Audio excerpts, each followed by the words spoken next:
Salga in Gauteng says that the local government sphere is in a downward spiral. A few months ago, the Auditor General released a report that paints a gloomy picture of the local government performance. Only 41 of the country's 257 municipalities received clean audits for the 2020-21 financial years. The Gauteng Local Government Association recently held a two-day summit to deliberate on some of the issues affecting governance in the province. Salga Gauteng chairperson Jongizizwe Dlabathi joins us this morning for more on this. Thank you very much for your time this morning. And I suppose governance issues are at the centre of the lack of performance within the different communities. And I just want your reflection on what we've seen when it's come to leadership and governance in the city of Johannesburg and Ekurhuleni over the last 2 months or so.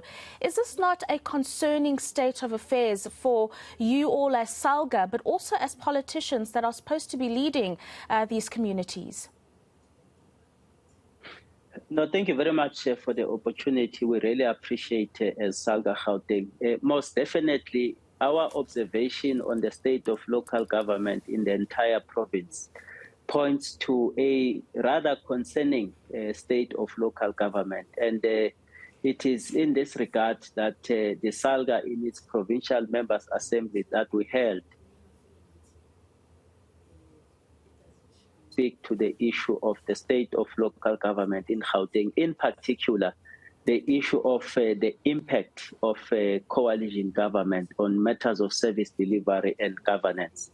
And that is why Salga decisively is advancing firmly the lobbying of a coalition framework, which seeks to ensure that despite the fact that you don't have the majority winner, but you are able to use that coalition framework as a basis of securing stability.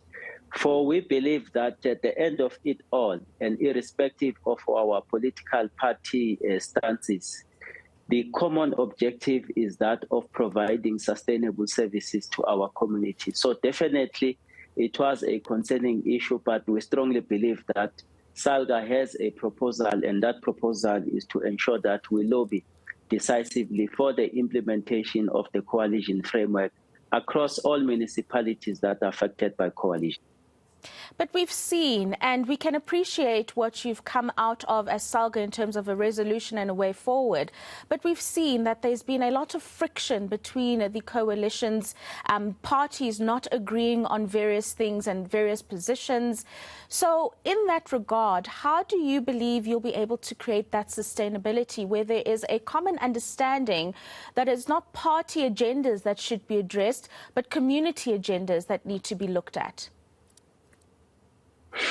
That is why I am re-emphasizing the point that we will be firmly advocating for the adoption of the coalition framework as a basis from which stable coalition government can be formed across all the municipalities that are affected. For instance, it is our view as Salga that the coalition agreements must be established, the coalition agreements must be informed by the things that are of interest, seeks to even guide how do you then form, the leadership structures of government? How do we ensure that there is accountability mechanism? For instance, we are of the view that there must be an accountability plan which is presented to communities that constitutes the basis of you forming coalition government, and display to the communities the type of programs and initiatives that are geared towards the development and servicing of communities. And we strongly believe that if all political parties that are affected can actually give the coalition framework the benefit of the doubt, we strongly believe that it is one of the immediate interventions. In fact, further discussion in the Provincial Members' Assembly was saying that we must also advocate for the regulation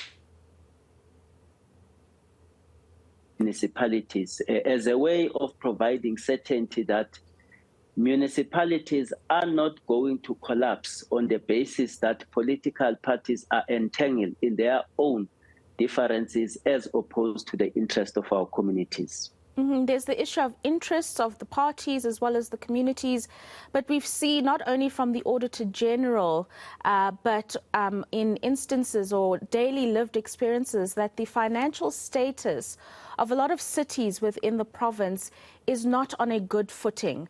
How do we change the financial standing and really make sure that the resources to provide these services that you talk about are going to be available to the provincial and local leadership?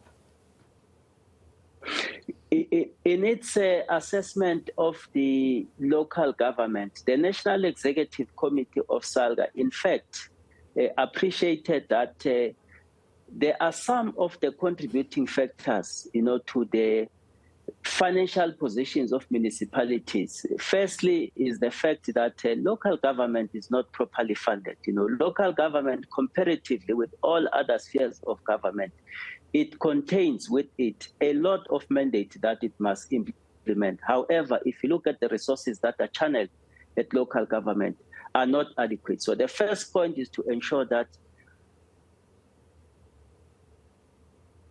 government to invest adequate financial resources into local government. Secondly, is that there is a problem of a culture of non-payment amongst our communities, which makes it difficult for municipalities to provide sustainable services as a result of lack of revenue collection. But we equally appreciated that probably there are instances where resources are not used effectively. So we must address those things holistically as Salga. And we affirm to say that National Treasury, let's review the funding model. The 9% that you are giving for local government against the mandate that must be delivered is insufficient, and we are calling for an increase in that regard. Secondly, Salga has embarked on a campaign called the Asisho campaign.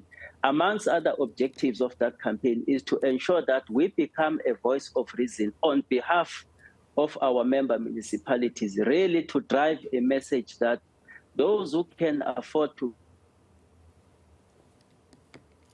that municipalities can equally reinvest the collection as part of providing sustainable services. And thirdly, we are making a call that despite the fact that there are limited resources that are provided to municipalities, municipalities must optimally utilize the resources on essential services, or rather on initiate. In addition to that, municipalities must equally explore other forms of revenue collection, and that is why Salga is going to provide support and that is part of the Provincial Members' Assembly, to generate new ideas that will be helpful to the sustainability of our municipalities and making sure that they remain capable and developmental in their nature. Those are some important themes that you raised there in terms of resources to the different municipalities. We have a show called Corruption Scorecard on eNCA, and we looked at corruption at municipalities. And the lack of resources you spoke of is quite true indeed. But the level of fruitless and irregular expenditure has increased significantly over the last 5 to 7 years. So the question begs here, the oversight that Salga will try to implement as it assists municipalities to create new revenue collection methods and revenue avenues for municipalities. That oversight is going to be extremely important, because in the midterm budget policy statement of Minister Enoch Godongwana, he did concede that local municipalities need more money. So that is coming. You will be getting that. But the oversight in this regard, where we're not seeing underspending or fruitless and irregular expenditure, but rather that provision of services that you say as Salga you're going to be working with community leaders to provide. Tell us about oversight. Yeah, sure. So that which the minister actually pronounced is welcomed by Salga, especially the increase of funding for local government. And it came as a result of the persistent advocacy and support and lobby by Salga. And that is why member municipalities must actually appreciate the role that Salga is playing, not only in coordinating the work of local government, but in advocating for pertinent issues that affect local government. And we do welcome that. I must say that in the Provincial Members' Assembly, one of the topical issues was around the promotion of ethical leadership. And broadly, it emphasized to us that we need, for instance, to support the initiative, firstly, that deals with the coordination of ethical leadership as a starting point.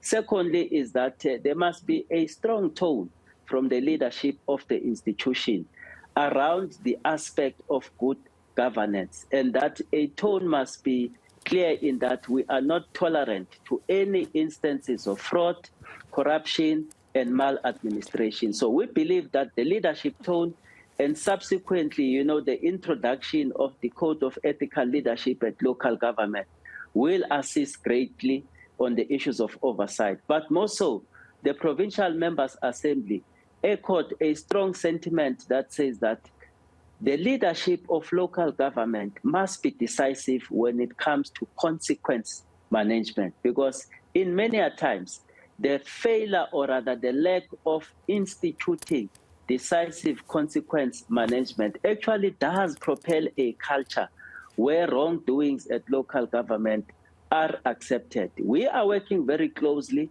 with our MPAC as part of our capacity building. And the reports of MPACs, they also enable the leadership to come clearly and decide on instances where there is wrongdoing, including, amongst others, the realization of fruitless expenditures, because, that is money ideally for communities. We should not be tolerant to any unauthorized expenditures at local government, purely because we have laws and processes that are regulating us to do the right thing. And more so, we should not tolerate any instances where there is fruitless expenditure, which cannot be justified and outside the mandate of local government. So we had a thorough discussion around the issue of ethical leadership, enforcement of consequence management, and the right tone that must be set decisively so by those that are presiding over local government municipalities.